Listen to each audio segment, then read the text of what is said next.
Ladies and gentlemen, sports fans alike, welcome to another edition of Bill Swerski, Sports Talk Chicago. One of the couple, two, three best podcasts around. So sit back, grab yourself a cold one and a Polish sausage, park your keister in the French room, and listen to Bill Swerski, Sports Talk Chicago. In Chicago, you know that all sports rock. The Bears, Hawks, Bulls, Cubs, and Sox. Pick your favorite, you can choose. As long as the Packers lose. For everything you need to know, it's Bill Swerski, Sports Talk Chicago. Bill Swerski, Sports Talk Chicago. Hey everybody, welcome to another edition of Bill Swerski, Sports Talk Chicago. This is your host, Sean. On this episode, we have an absolute meltdown on the lakefront for the Chicago Bears.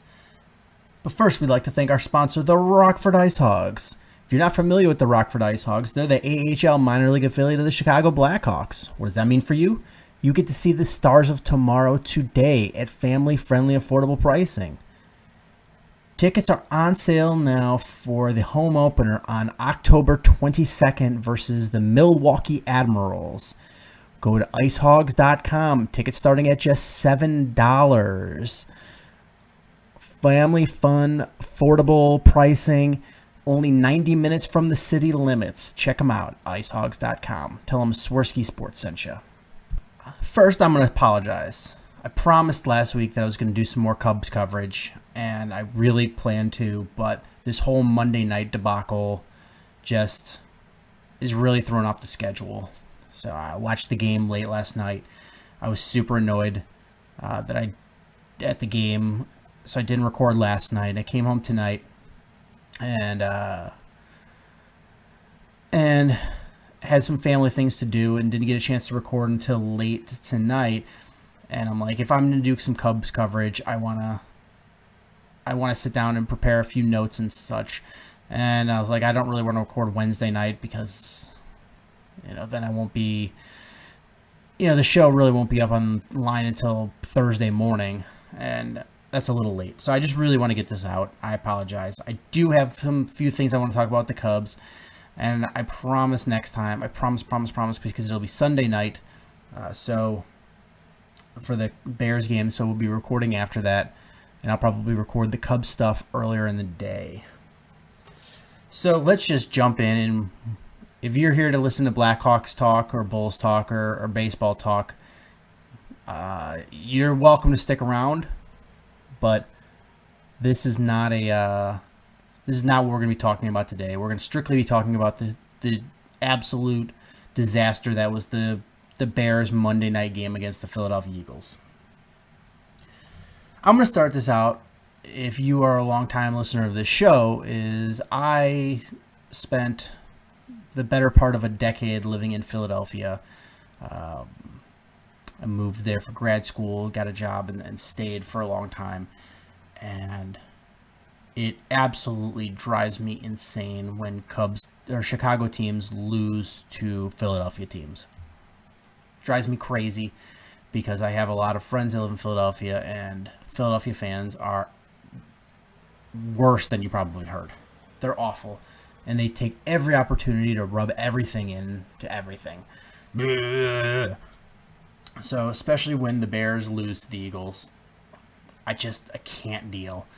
And when they lose in the fashion that they lose, and on a national game on a Monday night, it makes for super crabby Sean.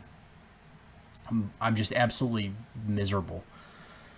So I don't even know where to start in this. I really expected the Bears to come out and at least play tough in this game. First game of the season, the regular season game, is they lost 23-14 to Houston.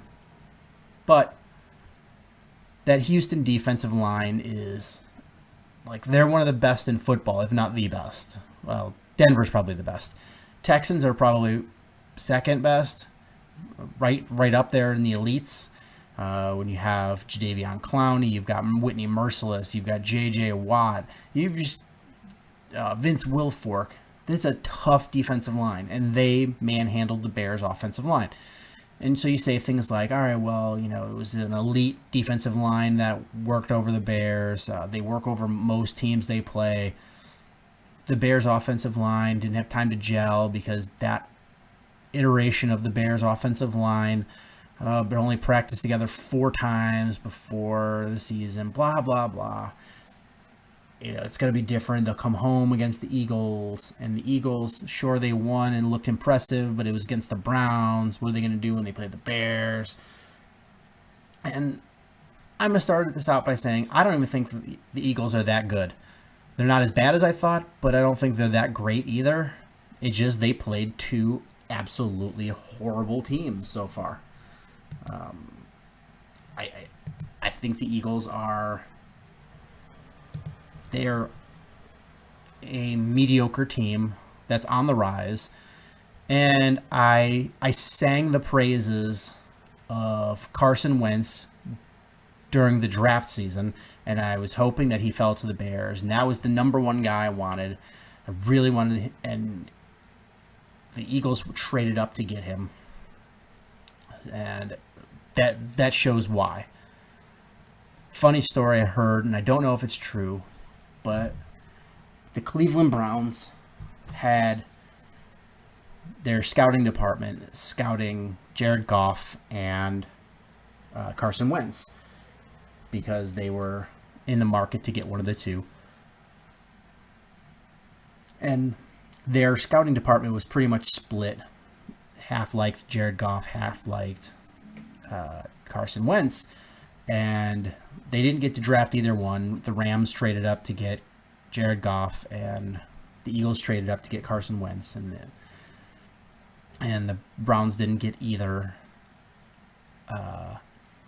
And the brass for the Browns fired all of the scouts that were in the pro Carson Wentz camp because they felt that Jared Goff was clearly the better quarterback, and they couldn't believe that they would choose Carson Wentz over him. And that sums up right there why the Cleveland Browns are the Cleveland Browns. Now the Bears are not that much further along than the Cleveland Browns are. They've just been an abysmal franchise for a long time now.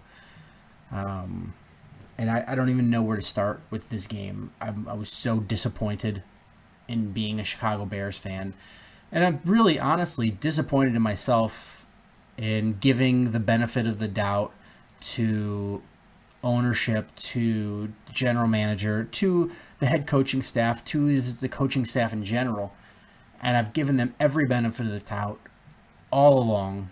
And I just don't feel it's warranted anymore. The McCaskey family have no idea how to run a franchise. Papa Bear House is dead and gone. And just because you're the bloodline of somebody that was good at something doesn't mean you're good at something too.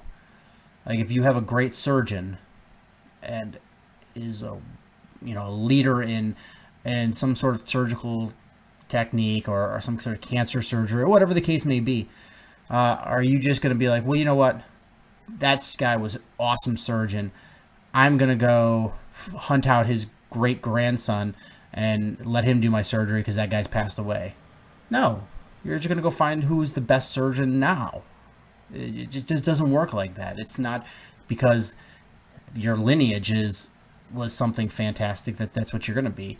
The McCaskey family owns the Chicago Bears because it was passed along as a inheritance.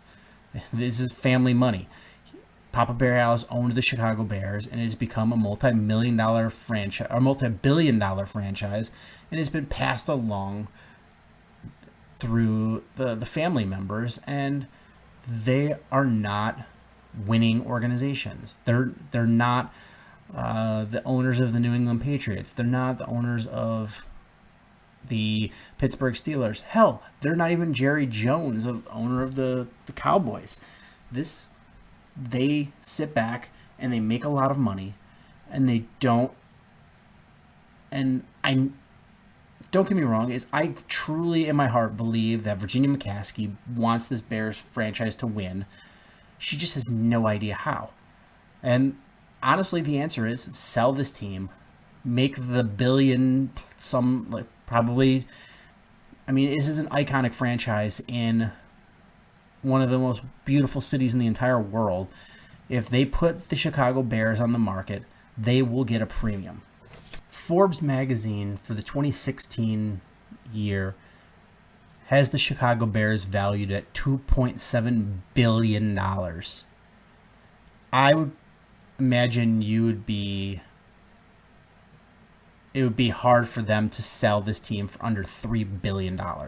They could get $3 billion for this team. And that is life-changing money. They're millionaires right now, but to become billionaires, I know that it's not going to happen until Virginia McCaskey passes away, and eventually you're going to run out of, well, the close bond or the close ties that you have with Papa Bear that you don't want to sell, and that you're making enough income to be like, well, I'm comfortable. I can keep living comfortable, rich life and still honor the memory of Papa Bear. Eventually, somewhere down the road, is somebody's going to be in charge of this team, and they're not going to have that tie to Papa Bear Hallis like his daughter does, and they're going to be like, that $3 billion is waving in my face. I'm going to take that. And somebody's going to come in and help run this organization. But until that day, we're never going to have sustainable winners. I really was excited about what Ryan Pace was going to come in here and do. And I backed him when he cleaned house from what the previous two GMs did. I backed him when he got rid of top talent players because they were headaches and locker room problems, and you needed to be able to have a strong, fundamental locker room in order to build a winning organization. And once you have a winning organization, then you're able to handle locker room problems on your own. But when you're trying to build that sort of mentality, is you have to have people that are going to buy into your message. So I backed it when they got rid of guys like Martellus Bennett, and they got rid of guys, other players, and they didn't sign anybody with questionable character after the Ray McDonald incident, because they could have gone out and got Alden Smith instead of having to draft a guy that potentially someday could be similar to Alden Smith. I fully backed all these things, but where are we at? How much better position are we in than when we had Mark Trestman as the coach? Like, how much better of a position are we in? Sure, financially, that we've got a ton of room to be able to do things, but we are not doing anything with them. We may be getting younger, but we're not getting more talent. We're not having depth behind that talent. We're seeing that now after yesterday's game. It's just a disaster, and I don't want to be Mr. Doom and Gloom, but honestly, what reason do I have to be optimistic about this team? This game was supposed to be the first dose of optimism we had, and I didn't think that, the Bears have to win this game in order for me to see something. But what they had to do was go out on a national stage on a Monday Night Football game in front of the whole world and play a tough game. They may have lost, but they could at least show, like, hey, listen, look at the improvement.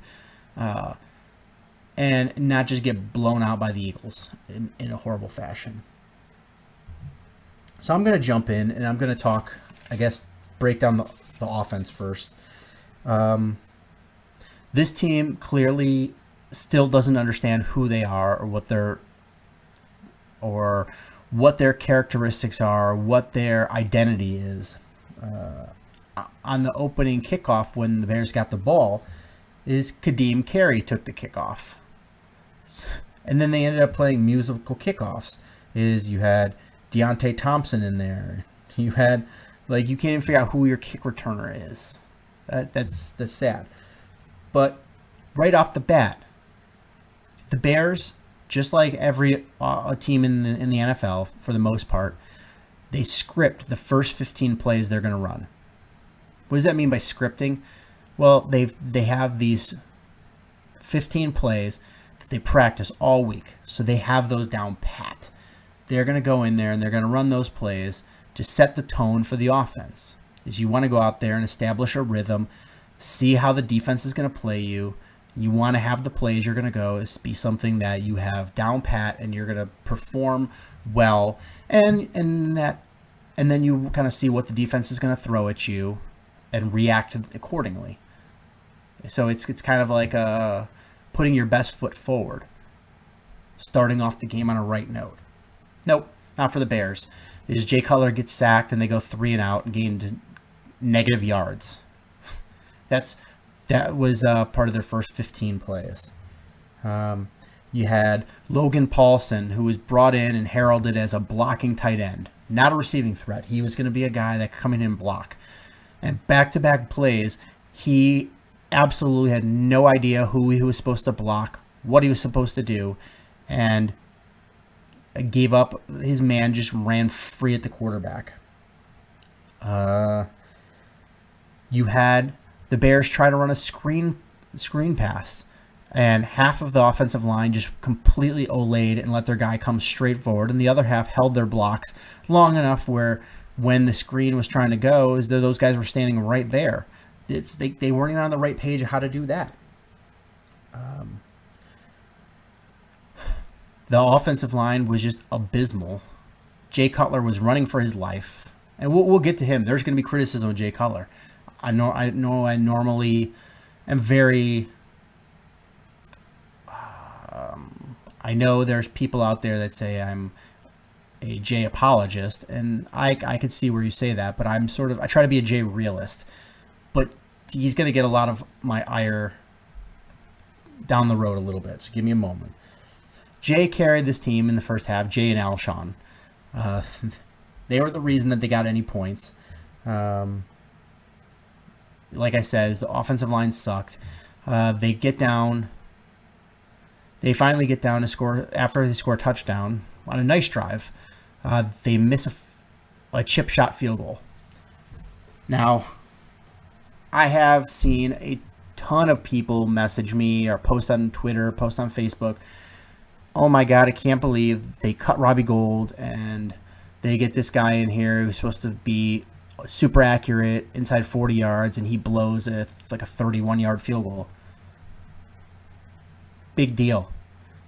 It's not like that would have changed the thing. The Bears lost by over 2 touchdowns, and they lost in bad fashion. That field goal wasn't going to change anything. Granted, we'd like to see him make it, but this has nothing to do with Robbie Gould. Robbie Gould missed his fair share of chip shot field goals last year, and the straw that broke the camel's back was, besides his high salary and his being a voice of malcontent, he missed an extra point in the preseason. And the Bears just, you know what? If he's going to be one of the highest paid kickers in the league, and he's going to be a malcontent, he better be making kicks. And if he's missing extra points, and he had a terrible year last year, then adios. So just because Robbie is gone doesn't mean that he should, or just because somebody missed a kick this week doesn't mean Robbie Gould should be back. It just means that the Bears need to find another kicker. This guy's not going to be making them. Then that's definitely not going to be Robbie Gould.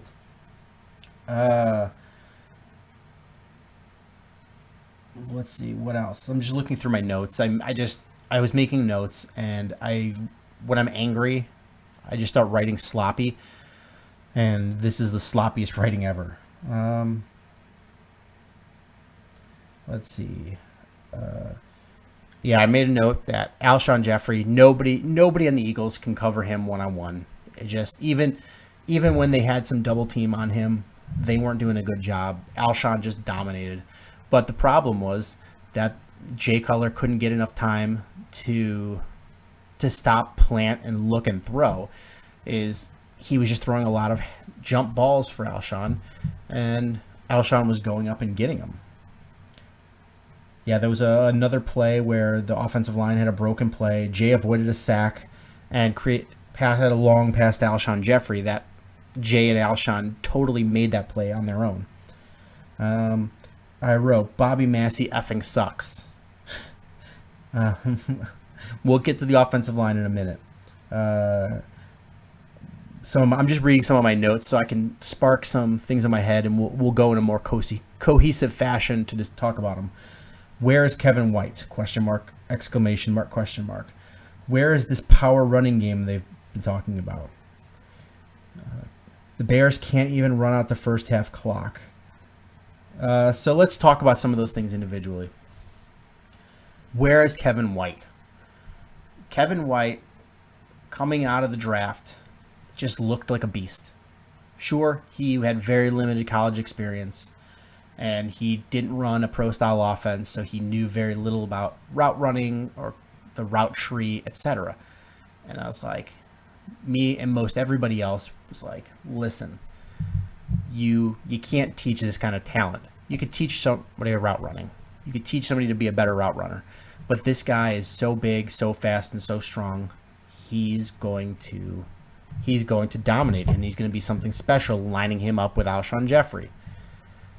And he gets hurt last year. Okay, so these things happen. People get hurt. But then he comes out this year and he nurses injuries and hamstring injury throughout preseason and training camp. And he comes into the games and he causes an interception last week because he still doesn't know the route tree. And that's where it starts to become inexcusable for me. You spent the entire season off, not only like you had nothing to do last year, but sit down and learn, watch game film, learn the routes, learn what to do, and then come in here now. So you had a year to practice these things and go through them and memorize them and know them. You had a year, and you still screwed up on your first try. And you come in here and everybody's questioning, why is Kevin White only running underneath stuff, running short routes underneath when he's supposed to be the guy that spreads the field. He's supposed to be the guy that stretches the defense with his speed and athleticism. And you have Alshon Jeffrey who's doing it on the other side, and you're supposed to be able to have this dynamic offense with these two anchoring it. But again, there's only short underneath stuff. And the reason is he looks slow. I don't know if the hamstring is still bothering him. I don't know if there's some other injury, if he's still not fully recovered from his surgery last year. Whatever the case may be, or maybe he's fast in underwear, like in the combine, but his football speed isn't there. Whatever the case may be, he looks slow out there, and he's dropped way too many passes. He started to catch a little bit of rhythm at the end of the game yesterday, but he's got to produce more. The Bears need more from him. When these teams start scheming to take away Alshon Jeffrey, and believe me, they're going to do that. They're absolutely going to scheme to take away Alshon Jeffrey when they watch these game film and they see, well, the Bears can't run the ball and nobody else is really scaring me. We just blitz Jay Cutler, so we're going to get to him, and we'll double team Alshon Jeffrey, and the Bears offense is done. Just done. Is Kevin White's going to have to put his big boy pants on and play football and beat one-on-one coverage? He's got to do it. He has to. There's no other way about it. If he is going to be successful in this league, he needs to put his big boy pants on and come to work and come to play hard. Offensive line. This offensive line, there's things like last week where I said, all right, first half they played well, and then the Cowboys or the Texans started to do things like run stunts and doing some other defensive type moves where they were confusing the offensive line, and that's when they started to get to Jay. I'm like, okay, I get that. Is you have a rookie center who's trying to figure everything out, playing his first game and is starting at center. That's hard. You have a left guard who's a great football player, but he's only been on this team for about 8 minutes. And then you've got a brand new right tackle.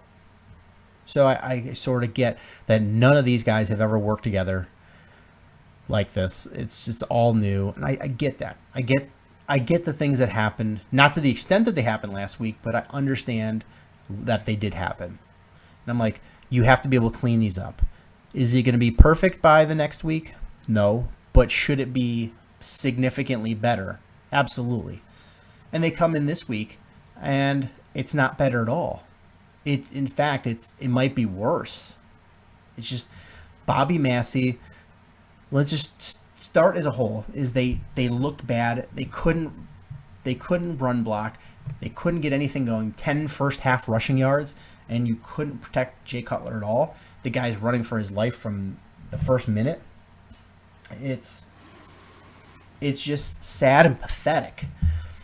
But let's start individually. Is neither offensive tackle can block to save their lives. Charles Leno Jr. played over his head last year, and this year you're seeing that he's not worthy of being a starting left tackle for a quality team in this league. He gets burned way too many times. And even worse than him is Bobby Massey, who the Bears spent a bunch of money to bring in, and he looks like a fence post out there. If you try to speed rush around him, you just go right around him. He can't physically and athletically keep up with you. And he's getting beat by power moves on the inside as well. The Bears, they absolutely need to send somebody out there to chip to help him out. And the tight ends that they bring in to chip are not doing the job either.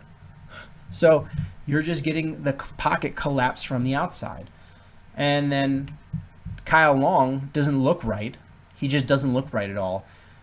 I don't know if that shoulder's bothering him or what, but he's been missing a lot of blocks, and he's getting bowled over by some people, and he just doesn't look right. Cody Whitehair is going to be perfectly fine, but there's times when he misses what he's supposed to do in assignment.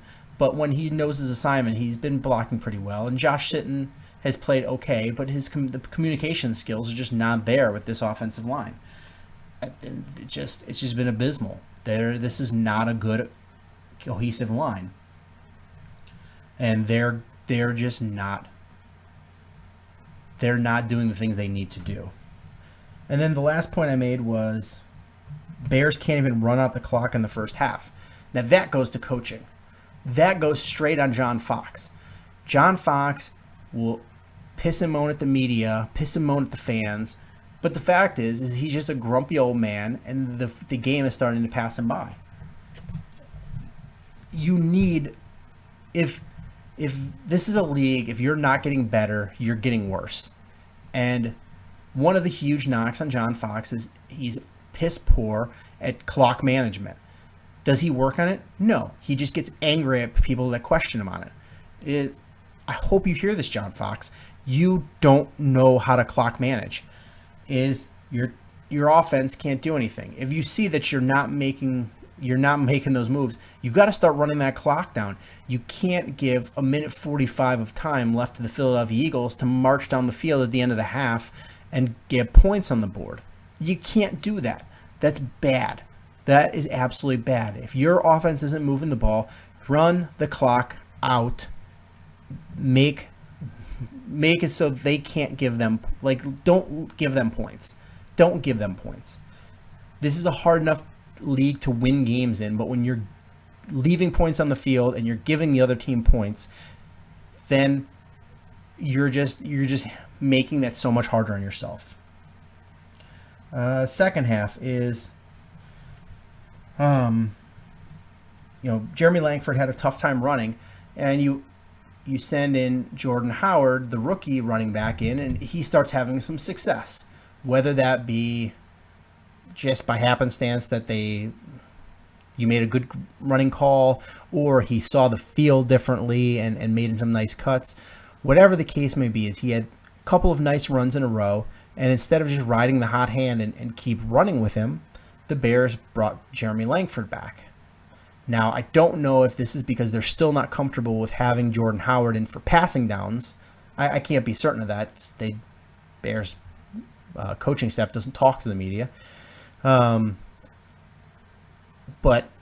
I don't know if they just take him out and they only have him in obvious rushing downs, or if they just like, you know what, we're going to put Jeremy Langford back in, whatever, and the running game halted. Jordan Howard averaged like 5 yards a carry. The rest of the team averaged like 2. Then you had the Jeremy Langford fumble. That was absolutely his fault. There was nothing. He didn't protect the ball. Jay Cutler had a fumble. Again, that was a total 100% Jay Cutler fault. Last week, his interception, not Jay's fault. That was on Kevin White. This week, the fumble, 100% Jay. That was Jay. That's a Jay being Jay. Jay, in his whole career, people have always said, protect the ball when you're scrambling in the pocket or you're running. Protect the ball. And he never does, and he lost another fumble because he refuses to listen to anybody but Jay. And the interception, that was another Jay, 100% on Jay. I get you're under pressure. I get it, but you're trying to make a miracle happen and you throw it right into coverage. You've got to be better than that. You've been in the league for like a decade. You have to be better than that, though you can't keep making these rookie mistakes. And I'm going to protect him by saying that I'm seeing a lot of fans saying we're never going to win with Cutler. Maybe that's true, but that's a lot different than saying that anybody but Jay, because it's clearly not true. And you're going to see that next week when Hoyer starts and the Bears offense is still terrible. And you're going to be like, crap, we can't do anything. We need Jay back. You're going to see how bad it is in this league when you don't have a quarterback that has some talent, especially with this bad of an offensive line and no running game.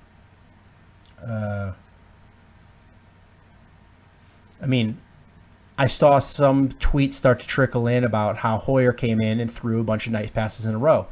But if you look, the Bears were just, I think the score was like 29-7 at that point, late in the game. The Eagles were just running a prevent defense, so they just weren't letting everything over the top go. Anything underneath, they were just letting him have it. So Brian Hoyer's just taking what they're giving him. They're leaving a guy wide open for a 7 to 10 yard pass. All right, we're going to throw it. But next week when he's playing against the Dallas Cowboys and they are playing to win the game, they're not going to be leaving him open like that. And Brian Hoyer is going to be running for his life and trying to make passes when wide receivers can't get open. And they've got double team on Alshon Jeffrey.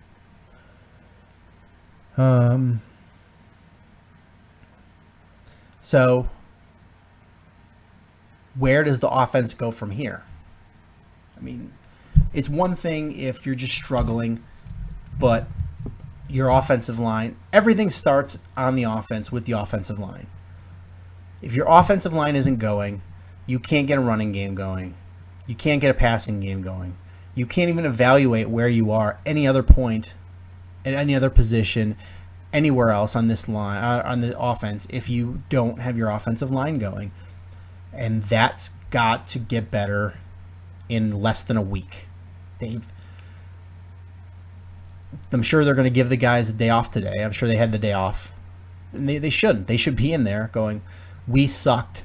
We need to get better. We need that extra day of practice. And the Bears should be there. And part of that is the Bears brass. That would be John Fox and Ryan Pace talked about they want to make this team a power run team. Bobby Massey the knock on him was his pass blocking, but he's supposed to be a hell of a run blocker. You've got Josh Sitton, who's a hell of a run blocker, Kyle Long, who's a hell of a run blocker, and you've got a high draft pick at playing center. And you kept a fullback on your roster, and you drafted a power runner in Jordan Howard. You were talking about your power run game. So what have you done? You ran 29 passes to 18 runs. That's not a very balanced, and I think it was even worse against the Texans, is how do you expect to be a power running team if you don't run the ball? And that's a part of the huge problem. If you want this offensive line to get better, is you have to put them in a position to be better. Let them go on the offensive. If you are going into straight passing downs and you're already struggling, is the other team is just going to pin their ears back and they're going to come at you full blast, and they're going to get to the quarterback. Set the tone early. Run the ball. Power run game. Let the offensive line go out there and just blast the defensive line. You're going to have fresher offensive linemen. You're going to have more confident offensive linemen, and you're going to run the clock down. You're not going to have this ridiculous time of possession like yesterday where the Eagles had the ball for over 36 minutes compared to under 24 minutes for the Bears. It's just terrible. Is go out there and smash mouth football, run the game, run the ball. Even if you don't get a ton of yards, even if you have to punt, you go out there and you establish the run and then keep them off balance. If you go out there and you start passing, and they're getting to you, suddenly you're going to fall behind, and then you're going to have to pass to get back into the game, and they're just going to really pin their ears back. Is the offensive line is going to be more confident if you let them smash mouth football and run the ball down their throat. Is you've seen that Josh Sitton took on J.J. Watt and by himself. Cody Whitehair took on Vince Wilfork by himself.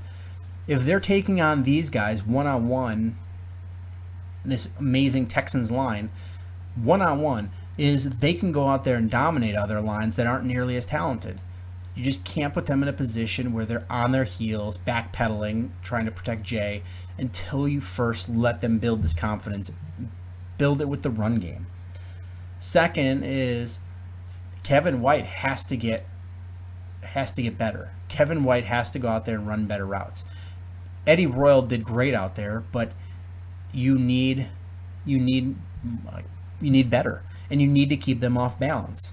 You have to keep throwing the other team off balance. Power runs, play action passes, make those safeties commit to what they're going to do, and try to go over the top, take the ball over the top. That's what you need to do.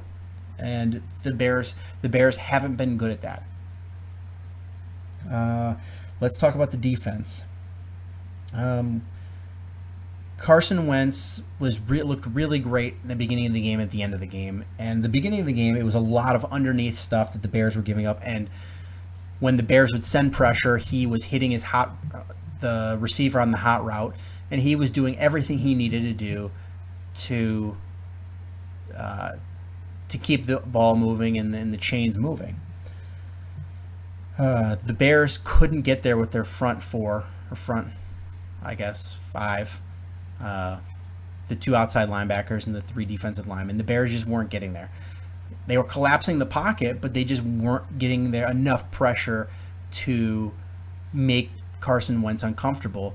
So you ended up sending a lot of blitzes in there in order to rattle Carson Wentz, and he was really unflappable for the most part. Let's see. Just looking through my notes, and then we can, on offense, we could talk about it. Lack of pass rush without the blitz. Where are the safeties? The Eagles can't run the ball. The defense has been helped a lot by Philadelphia penalties. There's been a lot of great corner breakups on passes. And the defense bailed out the Bears after a fumble. So let's talk about the corners. The corners was a really scary spot for me because Fuller is out with an injury, and you've got so much inexperience. You've got Porter, who was your best corner last year, coming back, and he didn't look, after that interception last week, he looked terrible.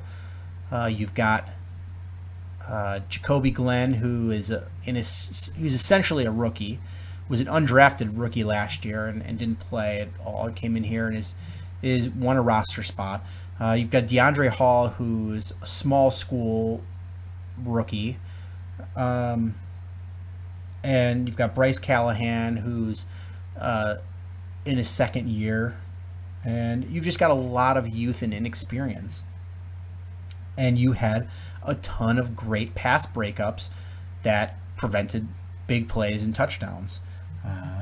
You had the Bryce Callahan pass breakup on Brett Selleck that would have been a touchdown. You had DeAndre Hall break up a touchdown pass. You had after the fumble when the Eagles had the ball and they took that first play and tried to hit a home run, which is very common. After you get a nice turnover, is you try to score big and score early to just sway any momentum and keep it with you and really just break the other team. Because if you're already down when you have a fumble, and if you can go out there and score quick, that's just really going to break the other team. And the Eagles try to do that, and Jacoby Glenn had a great pass breakup to stop a touchdown. And so you had the corners, they were making a lot of big plays. It's just the defensive front wasn't getting enough pressure to make it easier on them. So where I thought this would be a huge weakness, they actually played fairly well, and that's including a Bryce Callahan had to leave with injuries, and we'll talk about injuries later. But the cornerbacks actually played well, and that leads us to the other point: is the safeties. Where are they? What are they doing? They're not coming over the top and laying wood. They're not coming over and helping. They're not. I don't know what they're doing. It's sure Adrian Amos played every game last year, but he needed to. It's not enough that he's just going to be present at every game. He has to make plays. So now he's in his second year starting, and he ended up getting injured too, but we'll talk about that later. And Harold Jones-Corte is playing in his second year with this defense. Is you've got to play better. You have to make plays. Look at any good defense is they have playmaking safeties. You either have to be making interceptions and causing fumbles, or you have to be making the receivers scared to come over the middle, and they're going to have the dropsies or hear footsteps, or you better be coming over the top and knocking passes down. You've got to do something. You have to make plays, and the Bears safeties they're present. That's all they're doing is they're just there. Penalties is the Eagles racked up a lot of penalties at a lot of inopportune times that helped the Bears defense make stops. Red zone penalties that pushed them back. The Eagles were shooting themselves in the foot, and although the Bears held stout for the first half, is once that third quarter hit and they were on the field a lot, which when you're on the field a lot and you're winded, the other team's going to take advantage, and you started racking up injuries, which is going to make it harder to play well. So the Bears just ran into a lot of factors that at the end of the game, the defense was only could do what they could do. And our stud number 10 overall pick or 9 overall pick, whatever he was, Leonard Floyd, put in the starting role, and he's not getting to the quarterback. He's just not getting there. He needs to. That means you have 2 top 10 draft picks on this roster that are just doing nothing, and it's sad. So what about the defense? This is a big question mark. Vic Fangio has his work cut out for him because there are so many injuries going into the Dallas game. I'm going to walk you through some of the injuries.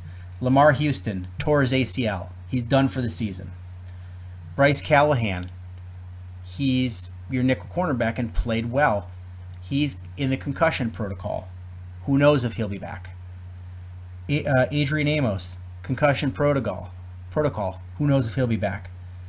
Danny Trevathan, thumb injury. He's having surgery on it. He's going to miss significant time. Eddie Goldman, high ankle sprain, out probably 4 weeks. And then on offense is Jay Cutler, thumb injury, question mark. Who knows how long he'll be out? They list him as day-to-day, probably not going to play next week. Kadeem Carey, hamstring injury, is who knows what the extent of that is. So you've got a lot of injuries on this team, and you've already got Kyle Long, who's nursing a shoulder injury. Where do you go from here? I don't know. You've got a tough game. You're going to Dallas next week, and you're going to play another national spotlight game. It's a Sunday night game. So it's Sunday. It's 7:30, and at Cowboy Stadium. And sure, Cowboys are playing. They haven't been great this year, and they're playing with a rookie quarterback. But that rookie quarterback is mobile, and you just don't have a lot of speed on your team, and you don't have the safety play. So you have Chris Krasinski's coming in there playing safety, and he's terrible. Your cornerback depth is just, if Bryce Callahan can't play and Kyle Fuller can't play, is your depth at cornerback is just abysmal. Defensive line took a big hit because you still don't have Pernell McPhee back from his knee injury. Lamar Houston's out for the season. You're going to have to probably sign somebody from your practice squad or off the street to fill out your roster. And it's going to be especially tough when you don't have your nose tackle playing because he has a high ankle sprain. What else about this team? So you had a lot of injuries. You've got an offensive line that's Swiss cheese. Defensive, you have no depth of defense and a lot of youth, and you're going to a hostile territory on a primetime game against the Dallas Cowboys. It's not faring well for the Bears. They might just be starting 0-3, and that's really putting them in a hole because the Packers are good. Even though the Packers are 1-1 right now, they're a good team, and they're going to be better than you. The Vikings, who we thought were going to take a huge step backwards because of the Bridgewater injury, they bring in Sam Bradford, and he looks fantastic. Who knows how long they've lost Adrian Peterson for, but still, the Vikings, that defense hasn't gotten worse, and now you've actually got a legitimate quarterback in there. They're going to be tough, and so that means now instead of being, we're competing for being second best in this division with the Vikings in disarray, they've rallied around this team, and they're playing well, and they beat the Packers. That you're not going to beat the Packers. Now you're not going to beat the Vikings. The best you can hope for in this division is beating the Lions and getting third place in the division, so you're not a complete waste of team. And if you start next week 0-3, you're really putting yourself in a hole because week 4 you play the Lions. And if they take it to you and you start 0-4, there's almost no chance you're not going to finish in the cellar. And can you afford, if you're the Chicago Bears, to keep taking steps backwards? And who knows what the mentality of this team is right now? One thing I want to notice, and this is a big one, when Jay Cutler threw that interception, when he came off the field, you had Pernell McPhee in street clothes come up there and just scream at him. Now, did Jay Cutler need to get screamed at? Yes, because Jay needs to hear things that he doesn't always want to hear. That he can't keep making these same stupid throws when the pass rush is on. You can't do that. You can live with a punt. You can't live with an interception that's returned for a pick six or returned to the 2-yard line or whatever the case may be. You can't live with those. You're already struggling to score points, and to give you points. The Bears, if they would have made that field goal and not had the turnovers, this was a tough, tight game, and they potentially could have pulled that out. But when you start giving up, when you have 3 turnovers and you give up practically a pick six, it makes it really tough for you to win those ball games. Really tough. And so, is Pernell McPhee in the right, screaming at him on the sidelines like that? I don't know. That could go awry really quickly. That can cause some major dissension, but it could also gel this team if it's heard in the right voice. If it's said in the right way, this could hopefully gel this team. But I don't have a lot of hope, because John Fox is a steadfast kind of guy, and he's not going to radically change anything. He's going to keep the course, and he's going to keep doing the things he does with the same personnel he does, and I don't expect a ton of this different results. What's the old saying? Is the definition of crazy is keep doing the same things and expecting different results? That's the case. John Fox is a lunatic. So I don't really have much else to say. I didn't really check a lot of my emails or anything to see if I got questions. I was just really annoyed. I want to get this podcast done. I promise next week I'm going to, because the Bears are on Sunday night, I'm going to record a Cubs portion earlier in the day, so it's absolutely done, and you'll have Cubs talk. I apologize about that. But thanks so much for listening, and I'm normally much more optimistic. This Bears team just has me ready to drink. But if you have questions, comments, concerns, anything, please hit us up on any of our social medias. Twitter, @Swerski Sports, Facebook.com/Swerski Sports, SwerskiSports.com. If you have a question, comment, etc., we'll talk about it on the air. If you want to be on the air and discuss your point, more than welcome to come on the show. Please make sure you're passing the show on to your friends. I'd like to get more listeners. And thank you so much for listening. And until next time, bear down. Cubs win! What a lucky break! The good Lord wants the Cubs to win! We thank Ditka and God for all they have provided. Cubs win! Cubs win! Cubs win!